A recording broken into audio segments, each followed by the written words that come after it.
All good. I'll be having to make sure everything right. Hey you guys, Tanaja Shine here, and I'm back. I have another special guest in the building, aka Tanaja Shine Studios. Today we have Ben from Kickin Flavor in the house, and I want to talk. You want to say I want to talk to Ben about Kickin Flavor, of course, the show, the catering, the cooking, the drinks, the chilling, the realness, everything that is Kickin Flavor. We're going to chop it up today and just talk about it. Say that you have a client coming to you and they need you the day of, and they need you to come up with some top-notch vegan and vegetarian dishes. What are you going to cook? What time and what part of the year is this too? Oh, that does count. Yeah. Let's go with the summer, because that's what Summertime. Okay, yeah. Great. So I'm gonna do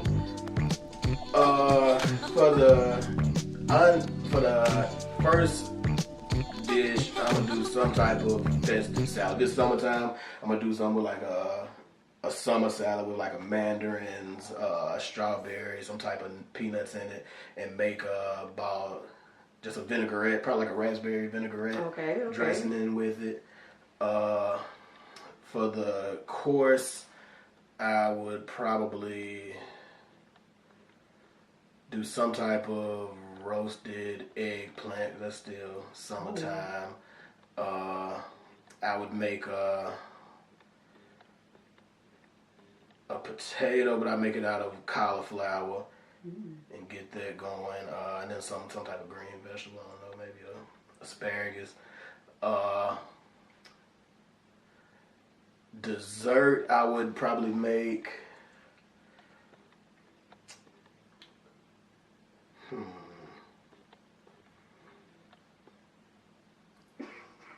I'd probably make some type of drink for dessert. Okay. Like a certain type of smoothie, like a green smoothie, but then I would do a berry shot in it.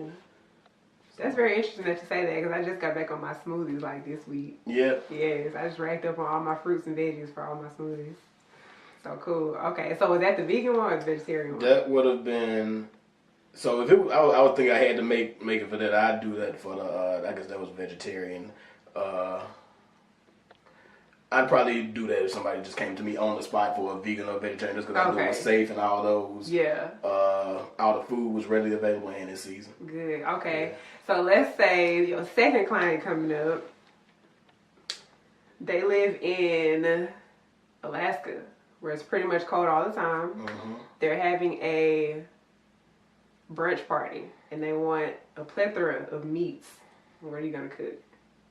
Okay, so they in Alaska. Are they daring, or are they wanting? They're quite daring, because they live in Alaska. Okay. So if they calling me, I'm from the South, and they are in Alaska, I'm finna do some type of roasted pork belly as a meat. I'm gonna do I gotta bring them some hot lemon pepper wings. Yeah. Yeah. I'm gonna do just a plethora of meats. And they want some sides and stuff too, but they want a lot of meat there. So really, if somebody from Alaska would call me to do it, I want to bring really just a whole another level of just Southern cuisine to it for real. I would, because I got these two dishes that I'm super famous for. It's my funeral mac. No. Macaroni so good you think somebody died. No! I get this type of macaroni. I need to get that. And I make a really good collard green. Okay. A good one. Like I always said, it's the top three. Top three you never had between mine, your mama's, and your grandmama's in no particular order. I'm interested in trying that as well, and I don't even like collard greens. So I would do that. And probably do some type of pork. Some pork, because they from Alaska, they call me from the South. I gotta bring some pork. Yeah. I'm definitely with the lemon pepper wings. I actually stopped eating meat though a while ago, so I miss those. So I'm happy you brought that up. It's weird though, like, cause the style that I use is like I will approach Southern food, but with a French discipline to it. So just some of the methods that I use is what kind of set it apart. Yeah. All right, that makes sense. Do you do your lemon pepper wings wet or dry? Are we doing hot lemon pepper? I mean, if I did just lemon pepper, I'd do a dry one, but hot lemon pepper gonna be wet. Okay, makes sense. So, how did you even get started cooking? Working, needing a job, needing some money. Yeah. So just had needed a job. So just worked in a bunch of different places, from fast food buffets up to fine dining. So wow, what would you say was your favorite restaurant to work in? My favorite one. Favorite one. So you ever had the Dale sauce on the steak? Well, it's a like a soy based sauce. The restaurant was actually in my city, so that's where it's from. That was a wild place to work at, just because the whole hiring process is funny. So they don't have any applications, so you'll go up there and say, I'm looking to work. And the dude, they just write your name on a board and your number and say, okay. And you might just get a random call Thursday night. And I can talk about it now because they closed, so I can't get them in trouble. But so you would show up and they may have you washing dishes and they paid you cash at the end of the night. They may have you cooking on the line. It was, sounds like an adventure. People. Yeah, because you never knew what you was doing. Or they may call you and you don't want to lose your place, so you send somebody else up there to work in your place. Just and where are you from? All kind of hood stuff. Florence. Florence, Alabama? Yeah. Oh, okay. I thought you was from like up north somewhere. Why? It just kind of sounded like it, but it sounded like you've probably been down here for a minute. You know what I'm saying? Maybe it's the Mets jersey. That's just what it sounded like to me. What would you say is the importance of staying true to yourself in everything that you do, even when it comes to your business? You know how when it comes to chefs, it's so easy to be like, well, I need to be a white collar chef so I can get on all these certain levels and everything. So how important is it, especially to y'all, to just be you? Something with that, like I like to just show another aspect of getting it out here. Like we don't gotta try to give another look to a chef. Like I know I don't look nothing like a Thomas Keller or a Wolfgang Puck or none of that. And we need some of our faces inside of that category. Yeah. Try to and just show the kids coming up. You can be a chef. It's dope. We fly. We got nice cars. We out here. Yeah. And it's easier to be yourself than to try to lie and be somebody else. So. Would you say that you all's differentiation has opened more doors for y'all than it would have if y'all were just like everybody else? Everybody else is as far as like all the other chefs out here that just do the same old. Because even y'all's name alone is different. Kickin Flavor, as opposed to such and such catering company. I mean, would you say it attracts a different audience? It do, because I guess it really, like I said, it didn't even begin as a catering company. We didn't start it as that. It was just starting as Kickin' and just the way we one of the things when everybody asked me like, what is Kickin Flavor? How'd you come up? And I was like, picture if Ruth Chris was in a black barbershop. Yeah. Really nice food, but it's like the barbershop talk going on. Just get into it. I think it was just a window for it. Like we didn't even know we was filling the void or anything. We didn't know if anybody was watching. Because we was gonna do it anyway. So we wasn't trying to be no other show. We wasn't trying to be the Anthony Bourdain show or the Chop. Yeah. So for those of y'all that have not checked out the Kickin Flavor channel, you definitely need to do that soon. But I want to ask you, what are some of your favorite moments from the show? Ed burning himself. He burned himself just about every episode. We could probably have a 10-minute loop of just him burning his face. Oh, that would be good. That would be funny. It was a Cinco de Mayo, actually. That's when the first one happened. And we went live on Facebook. So, we showing the food, and people was like, hey, want to come through? So, like, all right, so we just give them the address, somebody come through. Then, the next week we'll do it again, some more people come through. And somebody was like in one of the comments, like, y'all should record this.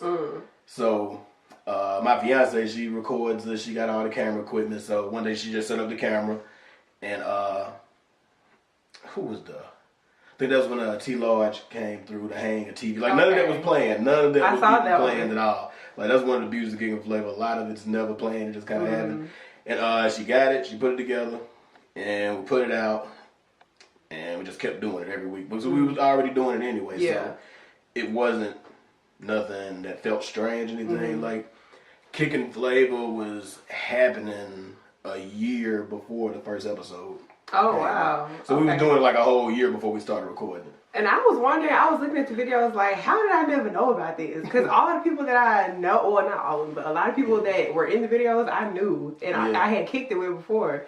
And I'm like, what the world? This is going on under my nose. I could have been there kicking it too. Kickin Flavor. That's what it is. Like, Kickin Flavor is kind of like a window into the subcultures of Huntsville, like the cool club. Because I always hear people like it's nothing to do. But like, no, it is something to do here.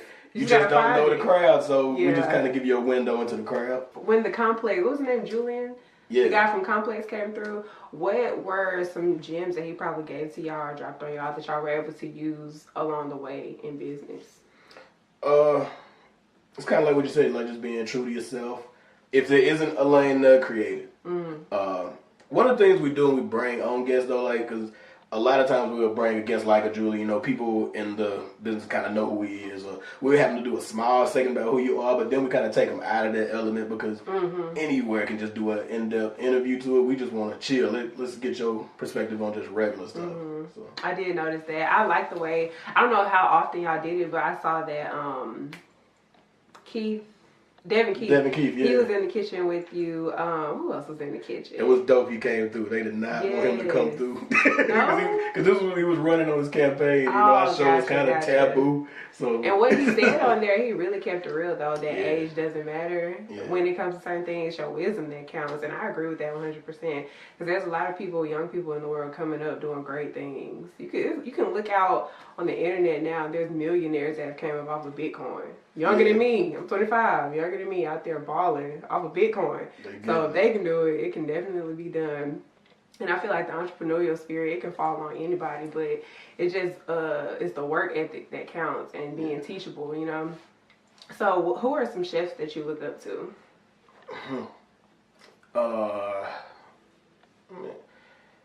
Some of the usual suspects. Like I like Thomas Keller. He dope. His cooking was real dope. I like what he got with All Clad. You gotta love Gordon Ramsay just because he's crazy. I don't know if I could work in his kitchen because we'd just have to go outside and fight. Talking to me like that. I like the Bobby Flay. I mean, all of the. I really get into some of the no names. Like I'll watch some of like here's one I like. The people over at Ghetto Gastro, they dope. I haven't heard of them. Yeah, it's a urban. They up in New York.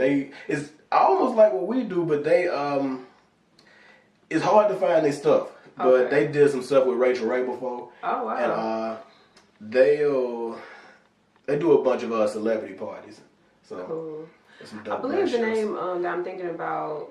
It's like the Blood in the Crib. They have the food trucks. Trap Kitchen. Yeah, Trap Kitchen is dope. It's another one out there in Cali though. He does the tacos in front of his house. I forget what his name is, but he on Instagram. He does tacos. Yeah, Trap Kitchen dope. Yeah. I like how they put their differences aside and started a really good business. Yeah. What have some of what would you say are some of the hardships that you had to face in entering the catering industry? You know what? If you say none, you are blessed. Yeah, because we didn't really started to be a catering company. Like, still to this point, we haven't even put for catering kind of like people will just contact us through word of mouth. Like, that's how we just been working it. Okay.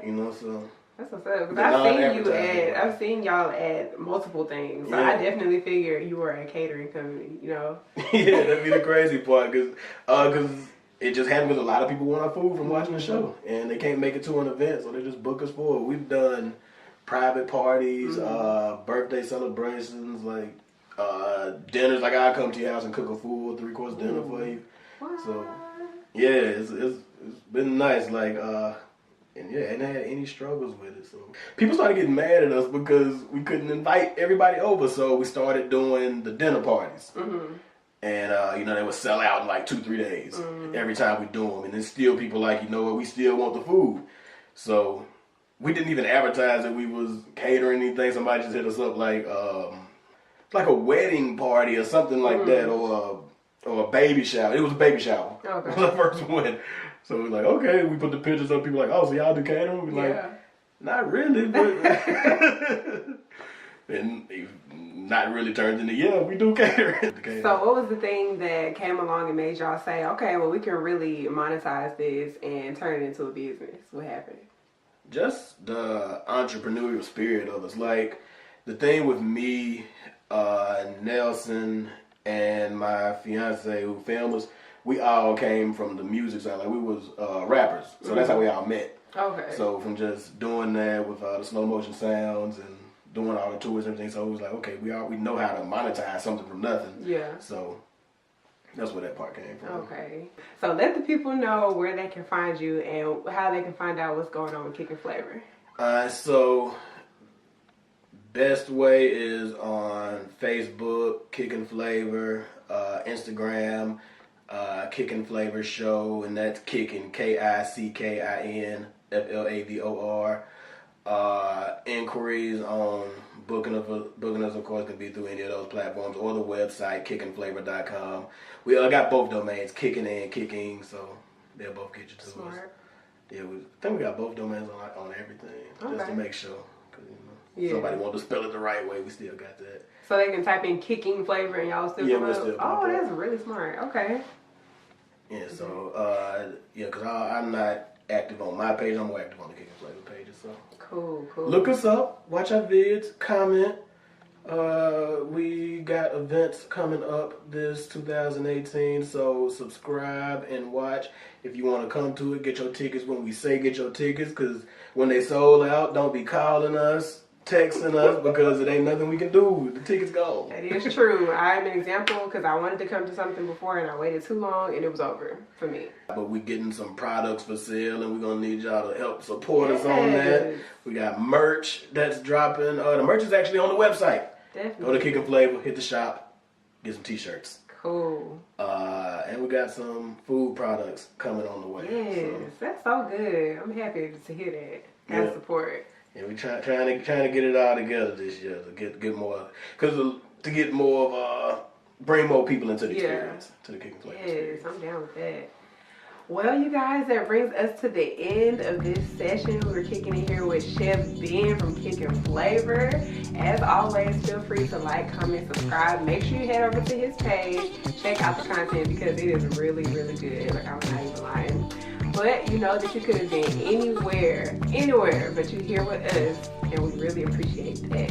So we will catch you next time. This is Tanaja Rashawn signing off. Until next time, I love you, and I'll catch you later. Peace.